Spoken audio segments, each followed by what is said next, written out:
আমি চাই না আমার মেয়ের জীবনটা তোমার মতো হোক। তুমি তো অনেক স্মার্ট, অনেক কালচার, তোমার মতোই ওই রকম কালচার স্মার্ট ছেলে দেখে তুমি 4 বছর সম্পর্ক করেছিলে, তারপর বিয়েও করলে। বিয়ে করে কি হলো? 1 বছরও তো টিকতে পারো নাই, নিজেরা ঝগড়াঝাটি করে ডিভোর্স নিয়ে নিতে।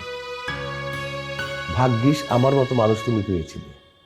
তোমার সব কিছু জানা সত্ত্বেও আমি শুধুমাত্র তোমার বাবা আমাদের শ্রদ্ধেয় আহমেদ হোসেন স্যারের কথা চিন্তা করে আমি তোমাকে বিয়ে করেছি। যদি আমার মেয়ের জীবনে এরকম ঘটনা ঘটে তাহলে সে আমার মতো মানুষ পাবে কোথায়? তুমি কেন বুঝতে পারছো না? তুমি গ্রামের ছেলে হলেও আমাদের পরিবারের সাথে তোমার আসা যাওয়া ছিল, আমি চিনতাম জানতাম। তোমার বোন তো ফ্যামিলি বাইরে বিয়ে করে, অমতে বিয়ে করে কি হলো, ফ্যামিলি চেয়ে পুরা ডিসচার্জ হয়ে গেল, ওর সাথে কেউ যোগাযোগ করলো না।